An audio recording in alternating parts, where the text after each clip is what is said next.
ஐயா நீங்க ஜெயலலிதாவுக்கு ஞான குருவா இருந்ததுக்கு நீங்க வருத்தப்படுறீங்களா அப்படின்னு கேட்டோன்னா ஒரு இவ்வளவு ஆண்டுகள் நீங்க ஜெயலலிதாவோட டிராவல் பண்ணதுக்கும் அம்மையார் ஜெயலலிதாவை ஆதரிச்சதுக்கும் நீங்க வருத்தப்படுறீங்களா அப்படின்னு கேட்டோன்னே அவர் இன்னும் ஒரு 4-5 கேள்வி இந்த மாதிரி நடந்து வந்தோடனே வந்து என்னை பார்த்துட்டு, தம்பி நீ எந்த பத்திரிக்கை அப்படின்னு, ஐயா உங்க ப்ரோக்ராம் கவர் பண்றது தான் நான் வந்திருக்கேன், நம்ம வீரபாண்டியன் சார் தான் அமைச்சிருக்காரு 2006 தேர்தல். ஆமா அது எனக்கும் தெரியுமே அப்படின்னாரு. அதனால தான் நான் இந்த பக்கம் மாறிட்டேன்.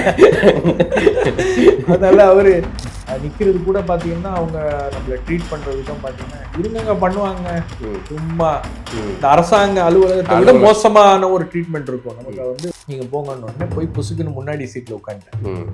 அப்படி கலைஞர் பிரஸ் அந்த சின்ன ஹால் இருக்கும் இல்லையா, அந்த ஹாலில் முன்னாடி உட்காந்து இவர் வராரு. உள்ள வந்து சார் நீங்க வெளிநாட்டுக்கு பயணம் போறதா தகவல் வருது அப்படின்னு. ஆமாயா சந்திரமண்டலத்துக்கு போற வரியா அப்படின்னா கக்கா உட்காந்து இருக்கிறவங்க எல்லாம் சிரிச்சிருவாங்க. லைன்ஸ் மீடியாவுக்கு நீங்கள் அளித்து வரும் ஆதரவுக்கு மிக்க நன்றி. தொடர்ந்து எங்களுடன் இணைந்திருங்க. லைக் பண்ணுங்க, சப்ஸ்கிரைப் பண்ணுங்க, நண்பர்களுக்கு பகிருங்க. நாம் இணைந்து பயணிப்போம். ஒரு பெரிய ரெஸ்பான்ஸு, பெரிய ரெஸ்பான்சிபிலிட்டியும். இப்போ அதை பண்ணிட்டு இருக்கும்போது அதுக்கப்புறம் கொஞ்ச நாள் ஒரு 2 வருஷம் கழிச்சு வெளியே வந்துட்டேன் வின் டிவிலேருந்து. ஏன்னா எடிட்டரோட வந்து ரொம்ப பிரச்சனை. 2வது ஆங்கரிங்கும் பண்றதுக்கான வாய்ப்பு இருந்துச்சு. இப்போ டிஎஸ்எஸ் மணிலாம் பண்றாரு இல்லையா, இந்த தந்தி டிவியில் உட்காந்து இந்த செய்தி வாசிக்கிறது இல்ல செய்தி வாசி இல்ல, அதாவது செய்தி அனலைஸ் பண்றது, நியூஸ் அண்ட் வியூஸ் அப்படின்னு. அப்போ வின் டிவியில் நாங்கள் என்ன பண்ணுவோம், செய்திகளும் நிஜங்களும் அப்படின்னு சொல்லிட்டு டிஎஸ்எஸ் அப்பதான் அவர் டிஎஸ்எஸ் மணி அங்கதான். ஆமாமா, அவரு வந்து பாக்கர் சாருக்கு பயங்கர ஃப்ரெண்ட் அவரு. ஸோ நீங்கள் வந்து இந்த நிகழ்ச்சிகளை பண்ணுங்களேன் அப்படின்னும் போது இவரும் காந்தராஜ் 2 பேரும் வந்து உட்கார்ந்து நான் வந்து செய்திகளை எடுத்து சொல்லுவேன். சார் இந்த செய்தி இப்படி வந்திருக்கு சார் அப்படின்னுவேன். அப்போ அந்த செய்தி இப்படி வந்திருக்கு அப்படின்னோடனே 2 பேரும் மாறி மாறி அவங்க வியூஸ் சொல்லுவாங்க. அப்போவே 2 பேரும் பயங்கர சண்டை. வெளில வந்தோடனே அப்படியே இவர் என்னங்க சொல்றாரு, இப்படி பேசுறாரு, கம்ப்ளீட்டா ஒரு கேபிட்டலிஸ்டா இருக்காரு அப்படின்னு இவர் சொல்லுவாரு, அவர் இவர் இப்படியே போயிட்டு சோழியே சண்டை நடக்கும். அதுவே அந்த நிகழ்ச்சி சுவாரஸ்யமாக்கும். பல பேர் அந்த நிகழ்ச்சியை பார்ப்பாங்க, நல்ல ரெஸ்பான்ஸ். அப்ப காலையில அந்த நிகழ்ச்சிக்கு 4 மணிக்கு போய் நீங்க பேப்பரை எடுத்துட்டு போய் எல்லாரும் அதுக்குள்ள படிச்சு ஷூட்டுக்கு போகணும். 5 மணிக்கு ஷூட்டுக்கு போய் முடிச்சு அது இவங்க எடிட் பண்ணி 7 மணிக்கு கொண்டு போய் 7 மணிக்கு நீங்க போடணும்னா 6 மணிக்கு நீங்க டேப்பை வந்து ரைடர்கிட்ட கொடுக்கணும். ஆபீஸ்ல தான் தூங்கிட்டு இருப்பாப்புல அந்த தம்பி, அவன்கிட்ட கொடுத்தீங்கன்னா டேப்பு கொடுத்தீங்கன்னா அந்த டேப்பை எடுத்துட்டு அம்பத்தூர் MTNL போனோம். அவரு ஏப்பா பிளே அவுட் அங்கதான். ஏன்னா சன்னுக்கு மத்தவங்களுக்கு எல்லாம் பிளே அவுட் வந்து டைரக்டா அவங்க ஆபீஸ்ல இல்ல வேற இதுல வச்சிருப்பாங்க, அவங்க ஆபீஸ்ல இருந்து ஆப்ரேட் பண்ணலாம். பட் வின் டிவிக்குலாம் வந்து பிளே அவுட் லைசன்ஸ் வந்து ஆஃபீஸில் வைக்கிறதுக்கு இல்லை. அப்போ டேரெக்டாக நீங்கள் அங்கே தான், அப்போ தான் வந்து ஆரம்ப லைவ்னா நீங்கள் அங்கே தான் போகணும். அப்போது ஒவ்வொரு நீதிக்காக நிகழ்ச்சிக்கும் லைவ் பண்ணும்போது நாங்கள் அங்கே தான் போவோம். 10-11 மணிக்கு நிகழ்ச்சி அப்படின்னா 10 மணிக்கு ஆஃபீஸ்லேருந்து கிளம்பணும். இங்கேருந்து ஓட்டிட்டு போகிறதுக்குள்ள உயிரே போயிடும் அம்பத்தூருக்கு. ஒரு மினி வேன்ல கெஸ்ட்டு, நான், ஆங்கரு எல்லாரையும் உட்கார வச்சு ஓட்டிட்டு போய் அங்க நிகழ்ச்சியை நடத்தி முடிச்சு மறுபடியும் எல்லாரையும் கூப்பிட்டு வர்றதுக்குள்ள இதாயிரும். பட் அது ஒரு பெரிய அனுபவம் தான் எனக்கு தெரிஞ்சு உண்மையிலேயே. அதனாலதான் அப்போ வந்து நீயா நானா பயங்கர பூம்ல இருந்துச்சு. நீயா நானா அதுக்கப்புறம் தான் வந்துச்சுன்னு நினைக்கிறேன். 2007. அப்போ இந்த டைம்ல எல்லாம் வந்து எனக்கு வந்து அந்த நிகழ்ச்சி நடத்துறது வந்து பெரிய மனநிறைவு. சில பேர் சாதிய ஒடுக்குமுறையினால கடலூரை சேர்ந்த ஒரு குடும்பத்தை வந்து ஊரை விட்டு தள்ளி வச்சிருவாங்க. அப்ப அந்த இஷ்யூ நமக்கு வருது அப்படின்னோடனே, ஒரு சோர்ஸ் மூலியமா வருது அப்படின்னோடனே அவங்கள கூப்பிட்டு வந்து உட்கார வச்சு அந்த நிகழ்ச்சிகளை பேச வைப்பது. ஏன்னா அதெல்லாம் வந்து உங்களுக்கு சார் என்ன ஊரை விட்டு ஒதுக்கி வச்சுட்டாங்க சார் அப்படின்னா அது ஒரு டிவில போய் ஒரு ஆளு சொல்றதெல்லாம் வந்து உங்களால நினைச்சு கூட பார்க்க முடியாது. ஏன்னா ஒரு சாதிய வன்கொடுமையால ஒருத்தரை ஊரை விட்டு ஒதுக்கி வச்சிருக்காங்க அப்படின்றது செய்தியா கூட வராது. ஆமா, வெளியே செய்தியா வருதுன்னா அதோட தாக்கம் வேற இல்ல. அப்போ வெளியே செய்தியாக வருகிறது அப்படின்னும் போது நம்ம வந்து கடலூர் கலெக்டருக்கு ஃபோன் பண்றோம், இந்த மாதிரி இந்த கிராமத்துல இப்படி ஒரு அநீதி நடந்திருக்கிறது, இதற்கு உங்களுடைய பதில் என்ன சார், நான் பாக்குறேன் சார், செக் பண்றேன் சார் அப்படி இப்படின்னு. ஏதோ ஒரு வகையில அவங்களுக்கு இது ஆகும், அவனுக்கு ஒரு நெருக்குதல் வரும்ல. இந்த நபர் உங்களுக்கு இந்த தேதிக்கு ஒரு மனு ஒன்றை கொடுத்திருக்கிறார், அந்த மனு மீது நீங்கள் என்ன நடவடிக்கை எடுத்தீர்கள் அப்படின்னு அவன் வந்து கொஞ்சம் அப்படியே முதல்வர் அர்ஜுன் அவர் அப்படி கேட்பாரு. அதே மாதிரி இந்த அந்த மாதிரி கேட்கும்போது அதிகாரிகள்லாம் கொஞ்சம் ஒரு மாதிரி ஆயிடுவாங்க. அப்புறம் உடனே அது என்ன பிரச்சனை டிவில இருந்தா கூப்பிட்டு கேட்கறாங்க அப்படின்னும் போது நம்மளால முடிஞ்ச அளவுக்கு அதுக்கு வந்து ஒரு சின்ன ஒரு ரெஸ்பான்ஸ் ஏதாச்சும் கொண்டு வர முடியுமா அப்படின்றது, அவங்களுடைய கவனத்தை கொண்டு ஈர்க்க முடியுமா அப்படின்றதா. இந்த பேட்டர்ன்லாம் வந்து அப்போது ஜூவி ரிப்போர்ட்டரு அவங்க தான் பண்ணுவாங்க. அப்ப அதை டிவில விஷுவலா கொண்டு வரும்போது அது கொஞ்சம் ஓரளவுக்கு ஒரு தாக்கத்தை அது ஏற்படுத்துச்சு. அதே மாதிரி இந்த மீனவர்கள் பிரச்சனையை நிறைய நம்ம பண்ணியிருக்கோம். ஸோ அப்போ உங்களுக்கு வந்து நிறைய இந்த டிஎம்கே பீரியட்ல மீனவர்கள் எல்லாம் வந்து இங்கிருந்து மாத்தி வேற பகுதிகளில் கொண்டு போய் அவங்கள செட்டில் பண்றது, சிங்கார சென்னையாக மாற்றுவது, இந்த பீச்சை வந்து அழகுபடுத்தக்கூடிய ஒரு திட்டம் அப்படின்னு வரும்போது கார்பரேட்டுக்காக ரெடி பண்ணி கார்பரேட் ஏதோ ஒரு மலேசியா கம்பெனியோ ஏதோ ஒரு வெளிநாட்டு கம்பெனிக்கு இந்த பீச்சை வந்து நீங்க ஒட்டுமொத்தமா அவங்க கண்ட்ரோல்ல கொடுத்துட்டீங்கன்னா இந்த பீச்சை வந்து வேற விதமாக அவங்க மாத்திடுவாங்க. ஏன் இவங்களை எல்லாம் வச்சுட்டு இந்த குப்பமா இருந்துகிட்டு இதை வந்து ஹைஃபைவா மாத்தலாம் ஒரு திட்டம் இருந்துச்சு. அப்ப அதை நம்ம வந்து கையில எடுக்கிறோம். அப்பதான் வந்து நம்ம இந்த கோசுமணி, பாரதி போன்ற தோழர்கள்லாம் வந்து அங்கிருந்து மீனவர்கள்லாம் கூப்பிட்டு வராங்க. மீனவர்கள்லாம் கூப்பிட்டு வரும்போது அவங்க எல்லாம் உட்கார்ந்து அந்த நிகழ்ச்சியில உட்கார வைக்கிறோம். அப்ப அந்த நிகழ்ச்சிகள்ல வந்து என்னன்னா எளிய மனிதர்களுக்கான பிரச்சனைகளை பேசக்கூடிய ஒரு நிகழ்ச்சி, எளிய மனிதர்களுக்கும் வாய்ப்பு கொடுக்க வேண்டிய ஒரு இடமாக அந்த நிகழ்ச்சி என்பது மாறுகிறது. அதான் எனக்கு வாழ்க்கையிலேயே வந்து ஒரு மிகப்பெரிய திருப்தியான. நீங்க இந்த மக்கள் எல்லாம் வந்து ஊடகங்கள்ல பேசுவதற்கோ அல்லது அவங்களுடைய குரல்களை பதிவு பண்றதுக்கோ பிளாட்ஃபார்மே இல்லையே. டிஆர்பி வராது. நீங்க ஒரு விவசாயிகளுடைய பிரச்சனையை பத்தி பேசுவோம் சார், விவசாயிகளுடைய பிரச்சனையை பத்தி பேசும்போது உங்களுக்கு யார் உட்கார்ந்து பாக்குறாங்க? யாரும் பாக்குறதுக்கெல்லாம் வந்து தயாரா இருக்க மாட்டாங்க. அப்போ அந்த நபர்களுடைய பிரச்சனைகளை அவங்க கவனத்துக்கு எடுத்துட்டு வர்றது, அதிகாரிகளுடைய கவனத்துக்கு எடுத்துட்டு வர்றது, அதன் மூலமாக வந்து ஏதோ ஒரு வகையில அவங்களுக்கு தீர்வு கிடைக்குதோ இல்லையோ அட்லீஸ்ட் அந்த பிரச்சனையை அட்ரஸ் பண்ணுவதற்கான சில முயற்சிகள் எடுக்கப்படுகிறது அப்படின்னா அதுதான் நம்மளால பண்ண முடியும். ஸோ அந்த நிகழ்ச்சியை வந்து நம்ம பண்ணும்போது எனக்கு ரொம்ப மன நிறைவு அந்த நிகழ்ச்சி. உண்மையிலேயே நான் இன்னைக்கு கூட யோசிச்சு பார்ப்பேன், அப்போ நம்ம நிறைய பேர் நிறைய வாய்ஸஸை வந்து நம்ம உள்ள கொண்டு வரோம். அதுக்கான களம் வந்து நமக்கு தீக்கதிர் பேசு தோழர்கள் கூட சேரும்போது தான் உங்களுக்கு இந்த சிந்தனைகளே உங்களுக்கு கல்வியில இருக்கக்கூடிய பிரச்சனை. இப்போ பிரின்ஸ் கஜேந்திர பாபு எல்லாம் கூப்பிட்டு வந்து உட்கார வச்சு அப்போ பேச வச்சிருக்கோம். அப்போ கல்வியில இருக்கக்கூடிய பிரச்சனை, அதே போல உங்களுக்கு இந்த ஹோர்டிங்ஸ்லாம் இருக்கு இல்லையா, அப்போல்லாம் இல்லீகல் ஹோர்டிங்லாம் நிறைய வச்சிருந்தாங்க. அப்போ இல்லீகல் ஹோர்டிங்லாம் நிறைய வச்சிருக்கும் போது அப்போ இருந்த முன்னாள் துணை மேயர் தான் வந்து அதுக்கெல்லாம் பொறுப்பு அப்படின்ற மாதிரி ஒன்று வந்துச்சு. அப்போ வரும்போது ஒரு நிகழ்ச்சியில வந்து இது போன்ற கருப்பு ஆடுகள்லாம் அப்படி இப்படின்னு இவர் அடிச்சு விட்டாரு. போன் முடிஞ்ச உடனே வருது போனு இருந்தாலும் உள்ள இருக்கிற அந்த சிஆர் பாஸ்கர் போனை கூட போனை கொடுத்து, சார் உங்ககிட்ட யாரோ பேசணுன்றாங்கன்னு போன், யார பாத்தியா கருப்பு ஆடுன நீன்னு அப்படி இப்படின்னு நிகழ்ச்சி முடிஞ்ச உடனே கூப்பிட்டு சத்தம் போடுவாங்க, திட்டுவாங்க, அந்த மாதிரிலாம் இருக்கும். ஒரு ரியாக்ஷன் இருக்கும். அது டிவியில வருது அப்படின்னாலே அதுக்கு ஒரு ரியாக்ஷன் இருக்கும் அப்படின்றது இது.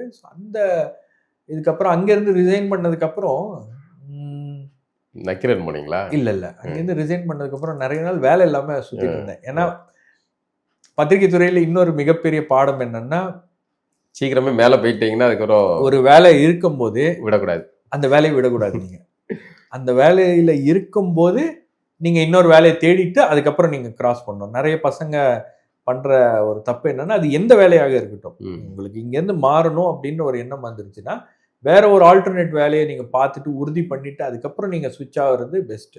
பத்திரிகை துறையில அவ்வளவு ஈஸியா வாய்ப்புகளோ மற்ற விஷயங்களோ கிடைக்கிறது குறைவான இடம், நிறைய காம்படிஷன் இருக்கும். ரெண்டாவது உங்களை அடுத்தவன் எப்படி பாக்குறான், உங்களை பத்தி அடுத்தவன் என்ன சொல்றான், நீங்க வேற ஒரு இடத்துல நல்ல கோல் வச்சிருப்பீங்க, அது போற இடம் புது இடம், இவரை எடுக்கலாமா வேலைக்கு அப்படின்னு பாலிடிக்ஸ் வேற இருக்கும். 2 பேர்கிட்ட கேட்டான், சார் அவன் ஐயோ அப்படின்ட்டாங்கன்னா முடிஞ்சு வேலை கிடைக்கும். சார் அவன் சும்மா ஏதாவது போராட்டம் அது இதுன்னு பேசிட்டு இருப்பான் சார் அப்படின்னா அதெல்லாம் அவன் வந்து சார் அவன் வந்து ஏதோ இந்த சிபிஎம் லெஃப்ட் தீக்கதிர் பேக்ரவுண்ட்ல இருந்து வரான் சார் அப்படின்னா இப்போ அவங்க வந்து அதை டிஸ்கரேஜ் பண்ண ஆரம்பிச்சிருவாங்க. அப்போ நான் கொஞ்ச நாள் வந்து வேலையை விட்டுட்டு எனக்கு வந்து கோபிநாத்தோட கொஞ்சம் வேலை செய்ய ஒரு 3-4 மாசம் வேலை செய்யற ஒரு அனுபவம் கிடைச்சு. அவர் ஒரு ப்ராஜெக்ட் எடுத்திருந்தாரு, வேளாண் செய்திகளை சொல்றது. சரி சொல்லுவோம், நமக்கு என்ன செய்தி சொல்லணும், எந்த செய்தியா இருந்தாலும் சொல்லுவோம். அப்போது அந்த வேளாண் செய்திகளை வந்து சொல்லக்கூடிய ஒரு ப்ராஜெக்ட் வந்து கொஞ்ச நாள் ஒர்க் பண்ணோம். வெஸ்ட்மாம்ல தான் ஆஃபீஸு. போய் காலையில் காய்கறி விலை என்ன, மார்க்கெட் சங்க தலைவர்கள்லாம் கூப்பிட்டு விசாரிச்சுட்டு அதெல்லாம் எழுதணும். அதுக்கப்புறம் ஒரு பயிரை நடுவது எப்படி, இது டிடிக்காக பண்ணுறது, இதுக்காக பொதிகைக்காக. ஓகே. அப்போ அதில் கொஞ்ச நாள் ஒர்க் பண்ணிருந்தேன். அதுக்கப்புறம் எனக்கு வந்து அவரு விசுவல் வர மாட்டார். அவரு வர மாட்டார். அவரு ப்ராஜெக்ட் அவர் எடுத்தது. அவர் வந்து அவுட் சோர்சிங் மாதிரி நம்மள ஒரு டீமா, நானு இப்போ தந்தி டிவில இருக்காருல்ல சலீம், அவர்லாம் வந்து சலீம்லாம் இன்டர்னா வந்தார். அப்போ அவர் தான் டிவியில் நின்று இந்த ப்ராஜெக்ட் இந்த இதெல்லாம் படிப்பாரு. ஸோ அந்த மாதிரி பேக்ரவுண்ட்ல நாங்கள் ஒர்க் பண்ணுவோம். அந்த மாதிரி இருந்துச்சு. அதுக்கப்புறம் கொஞ்ச நாள் கழிச்சு பாமகல ஒரு பத்திரிக்கை ஆரம்பிச்சாரு டாக்டர் ஐயா, தமிழோசை அப்படின்னு ஒரு பத்திரிக்கை. அது அப்போ அதுக்கு ஒரு பெரிய இது இருந்துச்சு, மரியாதை இருந்துச்சு, பெரிய மரியாதை இருந்துச்சு. சம்பளம் எல்லாம் வந்து பிரமாதமா கொடுத்தாங்க. அது வந்து என்ன தட்டுல தாம்பளை தட்டுல வச்சா அப்படிலாம் தகவல் எல்லாம் ஓடும். அப்போ வந்து அப்போ கொடுத்த சம்பளத்துல எனக்கு தெரிஞ்சு தமிழக பத்திரிகை வரலாறுலயே இந்த அளவுக்கு பெரிய பெரிய சம்பளம் கொடுத்துலாம் வந்து ஆட்களை எடுத்தது இல்லை. அப்போ எனக்கு அங்க ஒரு வாய்ப்பு, ட்ரைனிங்கா தான் போனேன். நான் போகும்போது நீங்க வந்து கொஞ்சம் எழுதி கொடுக்கணும் அப்படின்னு. அப்போ எனக்கு பாக்கியநாதன் சார் பத்திலாம் நான் கேள்விப்பட்டிருக்கேன். தினபூமி எடிட்டரா இருந்தாரு. பட் அவரை வேலை செஞ்சு வந்து பணியாற்ற அனுபவம் இல்லை. அப்போ நம்ம அங்கெல்லாம் இருக்கும்போது இப்போ பாக்கியநாதன் சார் தான் வந்து திரு ராமதாஸ் அவர்களுக்கு அறிக்கையெல்லாம் எழுதி கொடுப்பாரு, அறிக்கையெல்லாம் கொடுப்பாரு. சில விஷயங்கள பாயிண்டர்ஸ்லாம் இது பண்ணுவாங்க.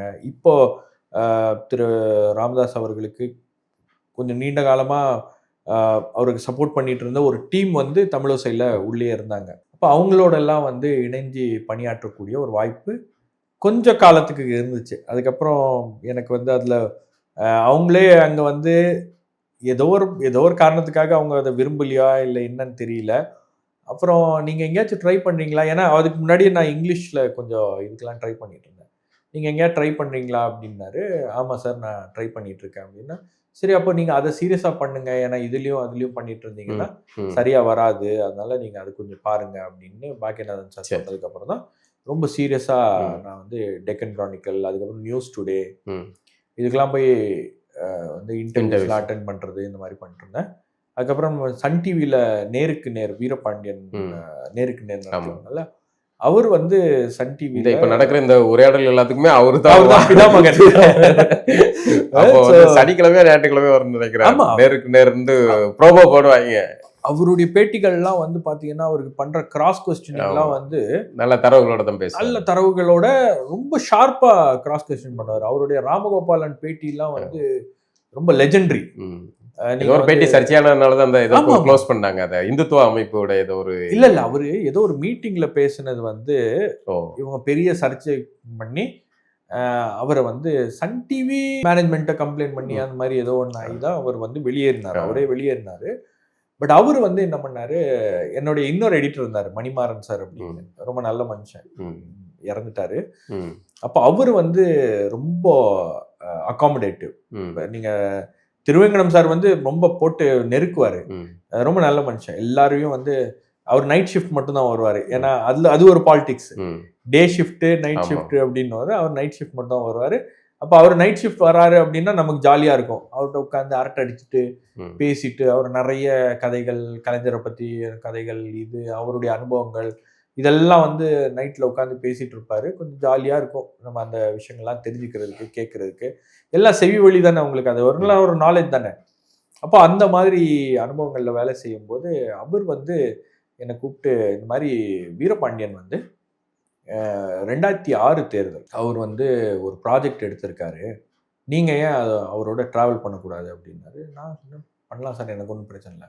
அப்போ அவர் சொன்னார், இங்கே பாருங்க, தேர்தல் நேரத்தில் தமிழகம் முழுவதும் ட்ராவல் பண்ணுறது வந்து யாருக்குமே அந்த அனுபவம் கிடைக்காது, யாருக்குமே அந்த வாய்ப்புகள் அவ்வளோ எளிதாக கிடைச்சிடாது. நீங்கள் வந்து ஒரு தலைவரோட ட்ராவல் பண்ணுறதோ அல்லது தனியாகவே நீங்கள் ட்ராவல் பண்ணுறதுனா கூட வாய்ப்பே இல்லை, முடியவே முடியாது. அப்போ இந்த ஒரு வாய்ப்பு உங்களுக்கு கிடைக்கிது, அப்போ தமிழகம் முழுவதும் நீங்கள் ட்ராவல் பண்ணுறதுக்கு ரெடியாக இருக்கீங்களா அப்படின்னா, சார் நான் என்ன வேணால் பண்ணுறேன், எனக்கு பிரச்சனை இல்லை. ஏமா எலெக்ஷன் நேரத்தில் நீங்கள் ட்ராவல் பண்ணீங்கன்னா அப்போ தான் நீங்கள் உண்மையாக மக்களுடைய பல்ஸ் என்ன, மக்கள் என்ன நினைக்கிறாங்க, இந்த அனுபவம் வந்து ஒரு பத்திரிகையாளனுக்கு வந்து ரொம்ப தேவையானது. உங்களுக்கு நகரத்தில் மக்களை பார்க்க முடியும், தலைவர்கள் இப்படி பேசுகிறாங்க அதை எப்படி ரிசீவ் பண்ணுறாங்கன்றதை பார்க்க முடியும், கிராமத்துல மக்கள் என்ன நினைக்கிறாங்க, கள நிலவரம் என்னங்கிறத நம்ம கள நிலவரம் என்ன அப்படின்னு. அப்போ நீங்க வந்து திராவிட கழகத்துடைய தலைவராக இருக்கக்கூடிய திரு வீரமணி அவர்களுடைய பிரச்சாரத்தை நீங்க கவர் பண்ணும், அவங்களுடைய நீங்க வந்து முழுவதும் ஒட்டுமொத்த தேர்தல் பிரச்சாரத்தையும் நீங்க தான் கவர் பண்ணும். சரி, ஓகே, போலாம் அப்படின்னு. இப்ப நாங்க போறேன். போகும்போது கன்னியாகுமரி ஆரல்வாய் மொழியில ஒரு தன்னுடைய பிரச்சாரத்தை துவங்குறாரு ஆசிரியர். ஒரு ப்ரெஸ் மீட் கொடுக்குறாரு ஆசிரியர். ப்ரெஸ் மீட் கொடுக்கும்போது அந்த ப்ரெஸ் மீட்ல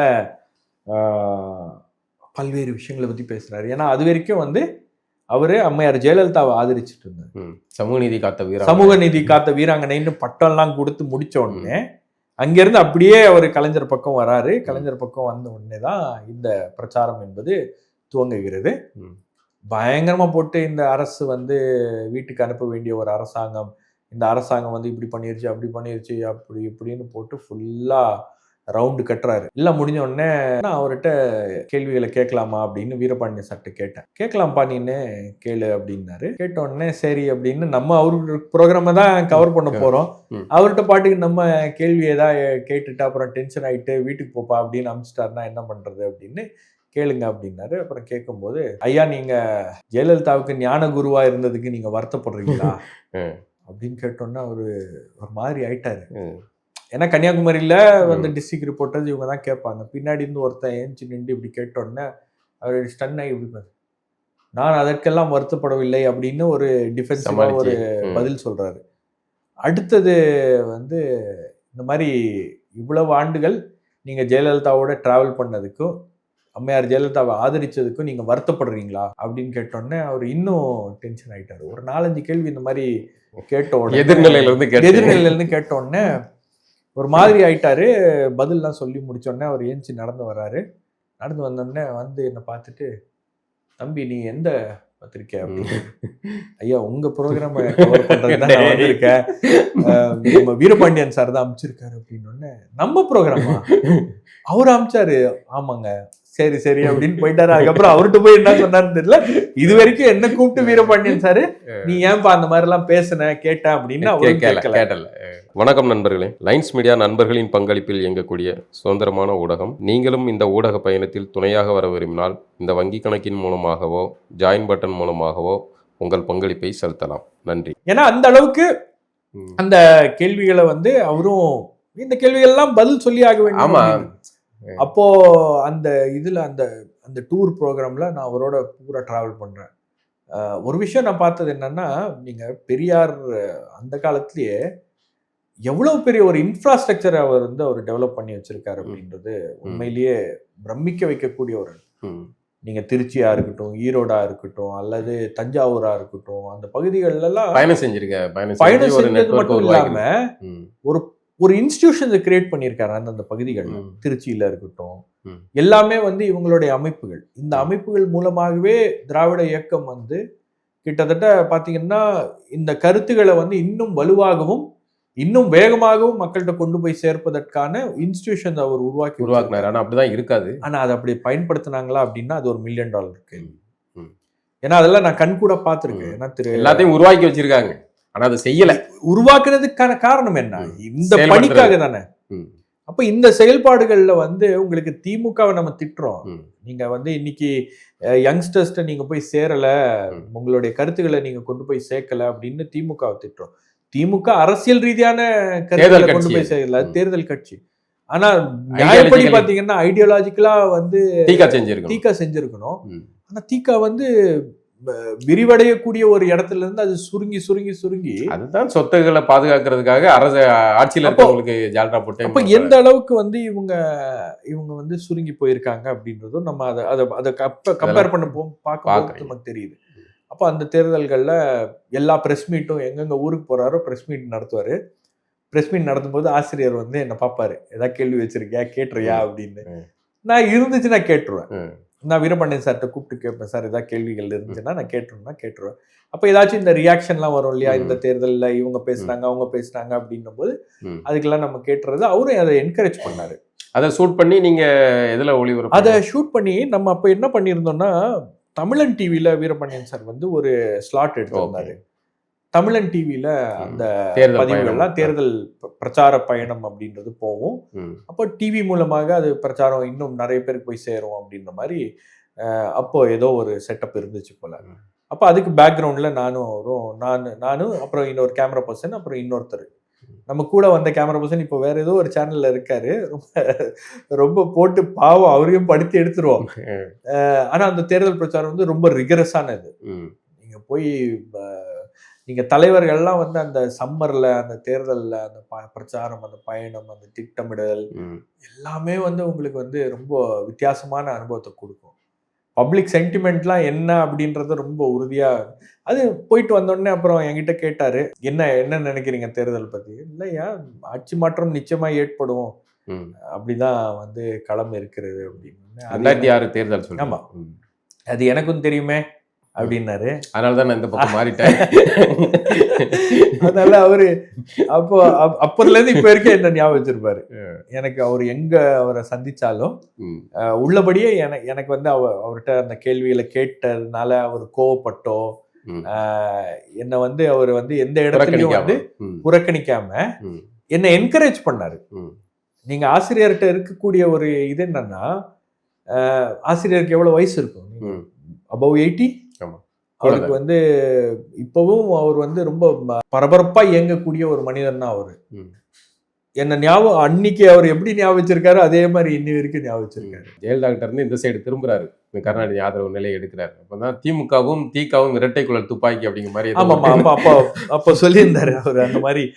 அதெல்லாம் வந்து நீங்க ஆல் செட் அவர் தேர்தல்ல மட்டும்தான் வந்து அவரு இறங்கலையே தவிர, தேர்தல் அரசியல் மட்டும் இறங்கலையே தவிர, தேர்தல் அரசியலுக்கான பயணிக்கிறார். ஆமா, அது அவருடைய இது வந்து நீங்க அந்த பயணம் முடிஞ்சு என்ன பண்ணீங்க? ஸோ அதுக்கப்புறம் தான் வந்து நான் நக்கீரன்ல வந்து ஜாயின் பண்ணேன்.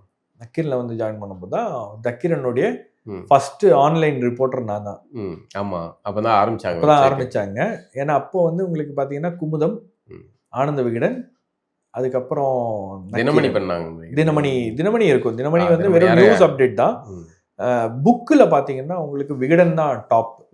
விகடனுடைய ஸ்பெஷாலிட்டி என்னன்னா, ஒரு டெக்னாலஜியில ஒரு அட்வான்ஸ்மெண்ட் வருது அப்படின்னா முதல்ல போய் கேப்சர் பண்ணி அதை எக்ஸ்ப்ளோர் பண்ணி அதை வந்து எப்படி தன்வசப்படுத்தணுமோ இந்த பத்திரிகை இன்னை வரைக்கும் செஞ்சுக்கிட்டு இருக்காங்களே. ஆனா வந்து அப்போ வந்து குமுதம் தான் அதை முதல்ல செஞ்சது. கரெக்ட். இந்த வெப் டிவி, இந்த யூடியூப் பூமுக்கு முன்னாடியே குமுதம் வெப் டிவி தான் ஆரம்பிச்சாங்க. ஆனா அவங்க அது இடையில வந்து சுணக்கமாயி கரெக்டாங்க. ஆனா விகடன் வந்து அதை இன்னை வரைக்கும் தொடர்ந்து அந்த இணைய இதழில் வந்து இன்னைக்கு சாம்ராஜ்யத்தை உருவாக்கிட்டாங்க. இல்லை, விகடனுடைய ப்ளஸ் என்னன்னா, அங்கிருந்து அவங்க வந்து இதுக்கும் போயிட்டாங்க, டிவி போயிட்டாங்க, ப்ரொடக்ஷன் போயிட்டாங்க, நாடகங்கள், சீரியல்ஸ், இந்த அளவுக்கு அவங்களுடைய வெர்டிகல்ஸ் வந்து எல்லா தளத்திலையுமே புக் பப்ளிஷிங்ல இருந்து, அதுக்கப்புறம் இ புக்ல இருந்து இப்போ வந்து ஆடியோ புக்கு, எந்த அளவுக்கு அட்வான்ஸ்மெண்ட் இருக்கோ அதெல்லாம் பண்ண. அப்போ விகடன் வந்து நமக்கு ஒரு விகடனை வந்து ஃபாலோ பண்ணணும் நம்ம. அப்போ நானு கார்த்திகை செல்வன் சார் தான் ஃபர்ஸ்ட் எடிட்டர் ஃபார் நக்கீரன். அந்த ஃபர்ஸ்ட் எடிட்டர். அப்போ அவர் வந்து நக்கீரனுக்கு ரிப்போர்ட் பத்திரிகையில இருந்தாரு. ஆமா, நக்கீரன் பத்திரிகையில வந்து தலைமை செய்தியாளர்.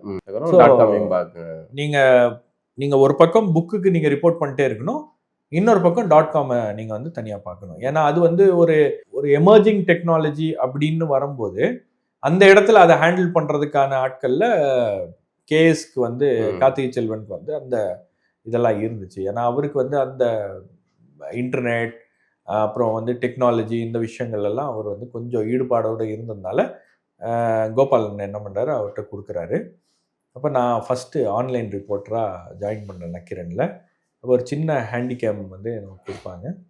அந்த ஹேண்டிகேம் எடுத்துகிட்டு நீங்கள் சினிமா ப்ரோக்ராம், அரசியல் ப்ரோக்ராம், அதுக்கப்புறம் அன்றாட ஆர்ப்பாட்டங்கள், போராட்டங்கள், அப்புறம் மற்றது என்னென்ன நடக்குதோ எல்லாத்தையும் சிட்டியில் கவர் பண்ணிட்டு அதை வீடியோவாகவும் நீங்கள் பதிவு பண்ணணும். அதே மாதிரி நியூஸாகவும் எழுதணும். நீங்கள் காலையில் வந்த உடனே ஒரு 20 ஹெட்லைன்ஸு செய்திகள், அதாவது ஹெட்லைன்னு ஒரு 4-10 நியூஸு நீங்கள் அடிச்சுட்டு அதெல்லாம் வந்து ரெடி பண்ணிட்டு அப்லோட் பண்ண கொடுத்துட்டு அதுக்கப்புறம் நீங்கள் அசைன்மெண்ட் கிளம்பிடணும். ஸோ அது வீடு பக்கத்துலேயே இருந்ததுனால எனக்கு வந்து ஒன்றும் பிரச்சனை இல்லை, வசதியாக போயிடுச்சு. நான் பாட்டுக்கு வருவேன், வேலையை பார்த்துட்டு நீங்கள் லேட் நைட் கூட நம்ம வேலை பார்க்கணுன்னா கூட நம்ம இது பண்ணுவோம். என் கூட இசக்கின்னு ஒருத்தர் இருந்தார். அவர் தான் வந்து அந்த வெப்சைட்டை வந்து டெவலப் பண்ண ஆள். ஏன்னா நமக்கு அப்போ வெப்சைட் டெவலப் பண்ணுறதுல ரொம்ப பெரிய பிரச்சனை. ஒரு சில பேர் தான் வந்து வெப்சைட்டை டெவலப் பண்ணுறாங்க, டெக்னாலஜியை வச்சுருந்தாங்க. அப்போ அவங்க வந்து நம்மளை நடத்துகின்ற விதம் வந்து உங்களுக்கு உண்மையிலேயே வந்து வெறுத்து போயிடுவீங்க. ஒரு புக்கு வந்துருச்சு அப்படின்னா அந்த கண்டென்ட் அவங்களுக்கு அனுப்பி அவங்க அந்த கண்டென்ட் அப்லோட் பண்ணுறது இதெல்லாம் வந்து அவங்க ஒரு டைம் எடுத்துப்பாங்க. அந்த ஏதாவது பிரச்சனை அப்படின்னா நம்ம போய் அவங்ககிட்ட தான் நிற்கணும். அது நிற்கிறது கூட பார்த்தீங்கன்னா அவங்க நம்மளை ட்ரீட் பண்ணுற விதம் பார்த்தீங்கன்னா என்ன இருங்க பண்ணுவாங்க, சும்மா இந்த அரசாங்க அலுவலகத்தை விட மோசமான ஒரு ட்ரீட்மெண்ட் இருக்கும். நமக்கு வந்து அப்படியே கோமா வரும். நமக்கு வேற வேலைகள் இருக்கும், அதெல்லாம் விட்டுட்டு நம்ம போய் அங்கே இருக்கும்போது அப்புறம் போய் அண்ணன்ட்ட கம்ப்ளைண்ட் பண்ணுவேன், அண்ணன் இந்த மாதிரி பண்ணுறாங்க, என்ன பண்ணுறாங்க அப்படின்னு. அதுக்கப்புறம் நம்மளே ஏன் இதை டெவலப் பண்ணக்கூடாது அப்படின்னு கேஎஸ் தான் அதை வந்து அந்த அச்சாரம் போட்டது அதை டெவலப் பண்ணுறதுக்கு. அப்போ பசங்க ஸ்டீஃபன் ஒரு பையன், அதுக்கப்புறம் இசக்கி, இவங்க 2 பேர் வந்து கோடிங் பண்ணுவாங்க. ஸோ இவங்க அந்த வெப்சைட்டை டெவலப் பண்ணி நாமளே அந்த முயற்சியை நாமளே எடுத்து நாமளே அப்லோட் பண்ணுறது இதெல்லாம் பண்ணி நிறைய பண்ணோம். அதுக்கப்புறம் அந்த டீம் கொஞ்சம் கொஞ்சமாக எக்ஸ்பேண்ட் ஆச்சு. ராஜவேல்னு இப்போ பேட்டிகள்லாம் எடுத்துகிட்டு இருக்காரு, அவர்லாம் இப்போ செய்திகளை எழுதுறதுக்கும் டைப் பண்ணுறதுக்கும் வந்தார். அப்போ அங்கே அந்த டீம் வந்து நல்லா பெர்ஃபார்ம் பண்ணோம் நம்ம. ஏன்னா அந்த சப்ஸ்கிரிப்ஷன்ஸ் எடுக்கணும் நக்கீரனுக்கு. அப்போ அதெல்லாம் வந்து எல்லாமே பேவால் பின்னாடி போவோம். அப்போ பேவால் பின்னாடி போட்டு நமக்கு வேர்ல்டு ஓவர் இருக்கிற சப்ஸ்கிரிப்ஷன் தான் அதிகம். புக்குக்கு வந்து தமிழ்நாட்டில் புக்கு விற்றுரும், ஆனால் உங்களுக்கு சர்வதேச அளவில் ஆன்லைனில் இதுதான். அப்போ நமக்கு காம்படிஷன் வந்து குமுதம், விகடனோடலாம் நம்மளால கம்பீட் பண்ண முடியாது. அப்போ நம்ம ஒரு சின்ன ஒரு வட்டத்தில் சப்ஸ்கிரைபர்ஸை எப்படி ரீச் பண்ணுறது, அவங்களுக்கு நியூஸ் லெட்டர் அனுப்புறது, இது பண்ணுறது அது பண்ணுறது எல்லாமே அந்த காலத்திலேயே நம்ம பண்ண விஷயங்கள். அப்போ அதெல்லாம் வந்து தொடர்ச்சியாக அந்த வேலைகள்லாம் செஞ்சுட்டு இருந்தோம். 2வது ரிப்போர்ட்டிங் கூட நம்ம ரிப்போர்ட்டர்ஸோட கேஎஸோடலாம் பல ஸ்டோரிஸ்க்கு போயிருக்கோம். புக்கு ரிப்போர்ட்டிங் அப்படின்னு டோட்டலி டிஃப்ரெண்ட். அது வேற, இது நீங்கள் விஷுவல் ரிப்போர்ட்டிங். நான் விஷுவலில் கேமரா எடுப்பேன், ஃபோட்டோஷாப் பண்ணுவேன், அதுக்கப்புறம் எடிட்டிங் பண்ணுவேன், அதுக்கப்புறம் அப்லோடிங்கு மற்ற விஷயங்கள் எல்லாமே 5-6 பேர் பார்க்குற வேலையை ஒரு ஆள் உட்காந்து ஆர்வம் எல்லாத்தையும் கற்றுக்கணும்னு ஆர்வம். ஸ்டோரி, வாய்ஸ் ஓவர், இது அது எல்லாமே பண்ணுவேன். ஸோ அதெல்லாம் பண்ணி நிறைய விஷயங்கள் வந்து நம்ம நக்கீரனில் இருக்கும்போது நமக்கு அந்த ஸ்பேஸை பயன்படுத்திக்கணும். அந்த ஸ்பேஸில் நிறைய விஷயங்களை வந்து எக்யூப் பண்ணுறதுக்கும் கற்றுக்கிறதுக்கும் இதாச்சு. நக்கீரனுக்கு அப்புறம் தான் வந்து நான் ராஜ் டிவி போனேன். ராஜ் டிவியும் வந்து வேற விதமான ஒரு செட்டப். ஏன்னா அந்த சமயத்தில் உங்களுக்கு பார்த்தீங்கன்னா இதுக்கு இடையில நீங்கள் இப்படி வந்து நிரந்தர வேலை இல்லாமல் அங்கே இங்கன்னு சுற்றிக்கிட்டு இருக்கும்போது வீட்டில் அம்மா என்ன சொன்னாங்க? இல்லை அதெல்லாம் அவங்களுக்கு தெரியும் அடுத்த ஒரு ப்ராக்ரஸ் அப்படின்னும் போது வேற ஒரு வேலைக்கு அவன் போகிறான் அப்படின்னு. ஏன்னா நக்கீரன்லேயே ஒரு 3 years ஆயிடுச்சுன்னு நினைக்கிறேன். எனக்கு நக்கீரன்லேயே 3 years ஆனதுக்கப்புறம் கொஞ்சம் வேற ஒரு டிவிக்கு போகிறேன் அப்படின்னும் போது நான் போய் சொல்ல தான் செய்வேன். அவன் சரிடா ஓகே அப்படின்றாங்க, அவ்வளோதான். அவங்களுடைய இது வந்து நீ ஏன் இப்படி பண்ற அப்படி பண்ற அப்படின்லாம் சொல்ல மாட்டாங்க. அப்பா என்ன நினைச்சாங்க நீங்க பத்திரிகை துறைக்கு வந்த உடனே? அப்பாக்கு ஹாப்பி. அப்பாக்கு வந்து என் பையன் பத்திரிகை துறையில இருக்கா அப்படின்றது அவருக்கு வந்து ஒரு இதுதான். அதுக்கப்புறம் தான் ராஜ் டிவிக்கு போகும்போது தான் ராஜ் டிவியில் தான் எனக்கு வந்து லோகு சார், ஏன்னா அவர் வந்து எனக்கு முன்னாடியே தெரியும்.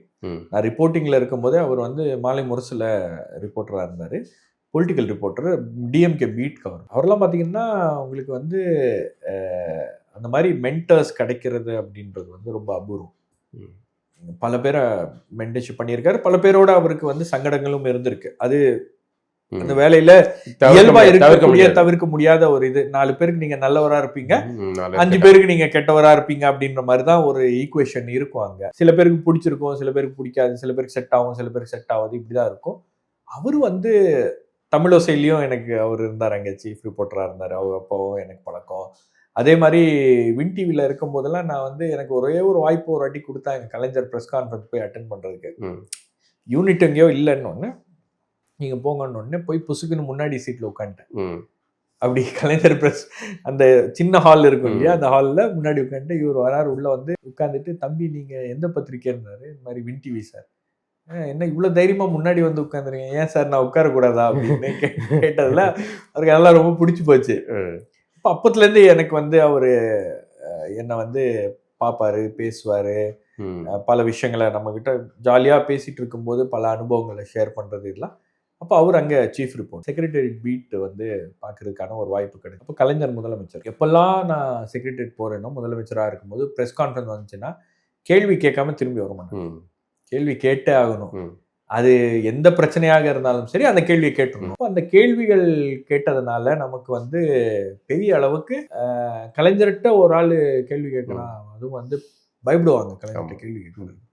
ஏன்னா ஒரு கேள்வியை நீங்க தப்பா கேட்டுட்டு அப்புறம் கலைஞர் வந்து அதுக்கு அவர் ஒரு கமெண்ட் அடிச்சு அவர் ஒரு கமெண்ட் அடிச்சாங்கன்னா அந்த கமெண்ட்ல எல்லாரும் சிரிப்பாங்க. ஆமா, பாசிட்டிவ் இருந்தா வேற உங்களுக்கு, ஆனா அது வந்து உங்களை காலி பண்ற மாதிரி இருந்துச்சுன்னா அதோட சிரிப்பாங்க.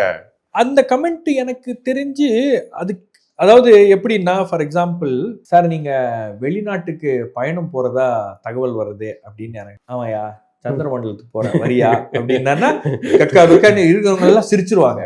அது உங்களுக்கு வந்து ஒரு ஒரு ஒரு என்ன சொல்ற ஒரு எம்பாரசிங்கா இருக்கும். ஒரு என்னடா இப்படி நம்மள போட்டு இன்னைக்கு செஞ்சுட்டாரு அப்படின்ற மாதிரி ஒரு ஃபீலிங் இருக்கு. அதுக்கு பயந்து பல பேர் கேள்வி கேட்பாங்க. நமக்கு அங்கதான் நீங்க ஃபர்ஸ்ட் வந்து கருணாநிதி அவர்களுடைய பிரஸ் மீட் அட்டெண்ட் பண்றீங்க. ஆமா, நமக்கு அந்த பயம்லாம் இல்லை. கேள்வி கேட்கறதுக்கு நமக்கு பயம் இல்லை. ரெண்டாவது கலைஞர்கிட்ட கேள்வி கேட்டீங்கன்னா ரொம்ப இதுவா இருக்கணும் அப்படி இப்படின்லாம் நம்ம கேள்விப்பட்டிருக்கோம், பார்த்துருக்கோம். ஒவ்வொரு ப்ரெஸ் கான்ஃபரன்ஸ் அவர் ப்ரெஸ் கான்ஃபரன்ஸ்லாம் வந்து கொடுக்கும்போது அதெல்லாம் உட்காந்து நான் பார்ப்பேன். ஏன்னா அவர் வந்து எப்படி ப்ரெஸ் கான்ஃபரன்ஸ் கொடுப்பாருன்றதும் நீங்க கவனிச்சிருக்கணும். ஒவ்வொரு வார்த்தையா சொல்லுவாரு. எழுதுறதுக்கு வசதியா இருக்கும்னு சொல்லுவாரு. ரொம்ப ஸ்லோவா பேசுவாரு. எழுதுறதுக்கு வசதியா இருக்கும் அப்படின்னு. ஏன்னா தப்பா இப்ப எழுதிடக்கூடாது அப்படின்றது ரிப்போர்ட்டர்ஸ்க்கு வசதியா வந்து அது சொல்லுவாரு. அப்போ அந்த மாதிரி வந்து செட்டப்லாம் இருக்கும்போது நம்ம வந்து கேள்வி கேட்கணும். இன்னைக்கு இவர் மைண்ட் செட் என்ன, இன்னைக்கு இந்த செய்திக்கு இவர் என்ன பதில் சொல்லுவாரு, இல்ல இன்னைக்கு இந்த கேள்விக்கு என்ன ரியாக்ட் பண்ணுவாரு அப்படின்றத முன்கூட்டியே கொஞ்சம் கணிச்சு கொஞ்சம் யூகிச்சு நம்ம போய் அந்த கேள்வியை கேட்டோம்னா அவர் பதில் சொல்லுவாரு. அந்த மாதிரி பல இதுல எல்லாம் வந்து அவர் நிக்க வச்சு கருணாநிதி அவர்கள்ட்ட வந்து நீங்க கேட்ட கேள்வி மறக்க முடியாத கேள்வி, அது ரொம்ப சுவாரஸ்யமான கேள்வி, அந்த மாதிரி எதுவும் கேள்வி இருக்கா?